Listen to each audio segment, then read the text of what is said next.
Last video I told you there was something even stranger than the autonomic nervous system. I wasn't exaggerating. Everything we have covered in this series, the reflex arc, fight or flight, rest and digest, all of that runs on electrical signals, nerve impulses, milliseconds, fast. This one is different. This system communicates using chemicals. It moves like a tide, not a lightning bolt. And it doesn't just control what you do, it controls who you are. Why do you feel things so intensely at your age? Why does a small argument feel catastrophic? Why does music hit differently at 15 than it does at 30? Why is everything hunger, tiredness, attraction, embarrassment, excitement? Why is it all of it turned up so loud? It's not your personality. It's not weakness. It's not something you need to fix. It's chemistry, literal chemistry, happening inside you, right now, following a program that was written into your biology before you were born. And here's the part that genuinely surprised me when I first understood it. This chemical system, the endocrine system, has been controlling your growth, your mood, your metabolism, and your development since you were a fetus. Before you had a nervous system that worked, before you could think, before you could feel, the chemistry came first. Let's understand exactly what it's been doing. Next 8 minutes, 4 things are going to make sense. 1. What the endocrine system actually is and why it's completely different from the nervous system. 2. The major glands, what they produce and what happens when any of them goes wrong. 3. Exactly what happens in your body during adolescence, biologically, step by step. And 4. Why the system is the reason you are the way you are, not just now, permanently. In the first 2 videos, we talked about the nervous system, electrical signals, neurons, milliseconds, the fastest communication system in biology. The endocrine system is the opposite in almost every way. No wires, no neurons, no electrical signals. Instead, glands scattered through your body, each one producing specific chemicals and releasing them directly into the bloodstream. And then those chemicals travel slowly to wherever in the body they are needed. And when they arrive, they change things permanently. These chemicals are called hormones, and here's what makes them strange. A hormone is produced in one part of the body and travels through the bloodstream to act on a completely different part of the body. A chemical message, written in one place, delivered somewhere else entirely. The word hormone actually comes from the Greek word meaning to urge on or to set in motion, which is exactly what they do. They arrive at a target organ and set a process in motion. Growth, metabolism, reproduction, stress response, sleep. And critically, the effects last far longer than any nervous system signal. A nerve fires and the effect is instant and brief. A hormone arrives and the effect can last hours, days, or in the case of puberty, years. One more critical thing, and this comes up in exams every single year. Endocrine glands are called ductless glands. Your salivary glands have a duct, a tube that carries saliva into your mouth. Your tear glands have a duct. Most glands have ducts. Endocrine glands don't. They have no tube, no duct, no pipe. They release their hormones directly into the blood that flows through them. That's why they are called ductless. And that's why the endocrine system works the way it does. Now let me show you the actual network. 8 major glands, each one in a specific location. Each one producing hormones that control something fundamental about your existence. And at the top of all of them, one gland, the size of a pea, that controls every other gland in the system.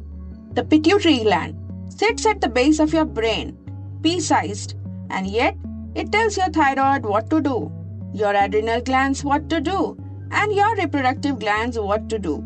It's called the master gland, the CEO of the endocrine system. The thyroid gland, at the front of your throat, produces thyroxine, the hormone that controls how fast your body burns energy.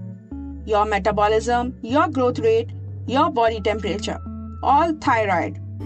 The adrenal glands. You know these from last video. They sit on top of your kidneys and produce adrenaline for fight or flight. But they also produce cortisol, the chronic stress hormone that we talked about. The pancreas produces insulin and glucagon, the two hormones that regulate your blood sugar. Every time you eat, your pancreas adjusts. When this system fails, that's type 1 diabetes. The testes and ovaries, the reproductive glands, produce testosterone and estrogen respectively. These are the hormones behind puberty, secondary sexual characters, and reproduction. Each one of these is running right now, quietly, without your knowledge. Quick one, pause if you want to think about it. You eat a large meal, your blood sugar spikes. Which gland responds? Which hormone does it release? And what does that hormone do? Pancreas, insulin. And insulin signals your body's cells to absorb the glucose from the blood, bringing blood sugar back down to normal. That's it. Every meal you have ever eaten, that exact sequence has run, without you knowing. And if that sequence stops working, insulin can't be produced. Blood sugar stays dangerously high. That's type 1 diabetes. One hormone, one gland. When it fails, everything changes. Now back to the question I asked at the start. Why does everything feel so intense at your age? Here is the answer.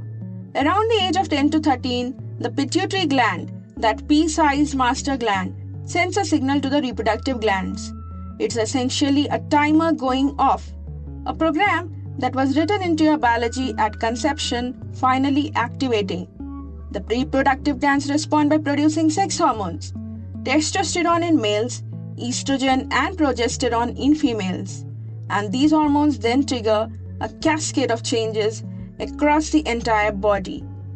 Physical growth accelerates, body shape changes, skin changes, voice changes. In males specifically, because testosterone affects the larynx. Body hair develops. The reproductive system matures. But here's the part nobody talks about enough. These same hormones, testosterone and estrogen, also act on the brain. They change the way the brain processes emotion. They amplify the brain's sensitivity to social situations, to peer relationships, to perceived threat. They literally turn the emotional volume up. That argument that felt catastrophic, the music that made you cry for no reason, the embarrassment that felt like the world was ending. That's not you being dramatic, that's estrogen and testosterone acting on your brain's emotional processing centers. The chemistry is doing exactly what it was designed to do. Now look at the full picture of what we have. 3 videos, 3 systems. The nervous system, fast, electrical, conscious. Your brain and spinal cord handling decisions, reflexes, and voluntary movement in milliseconds. The autonomic system, running in the background, controlling your heartbeat, digestion, without your awareness, switching between emergency mode and recovery mode. And now this, the endocrine system, slow, chemical, body-wide, not controlling what you do in this moment, but controlling who you become over months and years. The nervous system runs your actions. The autonomic system runs your survival. The endocrine system runs your development. And remember what I said at the start of this video? The chemistry came first. Before you had a nervous system that worked, before you could think or feel, the endocrine system was already running. It's not the newest system, it's the oldest one. And it's been quietly shaping you, your height, your metabolism, your emotional responses, your development, since before you took your first breath. That's not just biology, that's the reason you exist as you do. This is why hormone therapy works for conditions that medication can't fix. When the thyroid doesn't produce enough thyroxine, the patient doesn't get a nerve stimulator. They get synthetic thyroxine in a tablet. Replace the chemical, restore the function. This is why type 1 diabetes requires insulin injections. Not medication that stimulates the nervous system, but direct replacement of the missing hormone. And this is why puberty blockers work the way they do. They don't block nerve signals. They interrupt the hormone cascade at the pituitary level, pausing the timer before the reproductive glands receive their activation signal. Every one of these treatments is based on one insight. If the chemistry goes wrong, replace the chemistry. But here's something we haven't touched yet. All three systems we have covered, nervous, autonomic, endocrine, they don't work in isolation.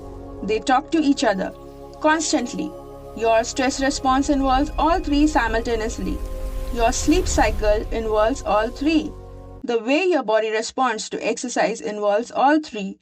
The question of how these three systems coordinate, that's the next level.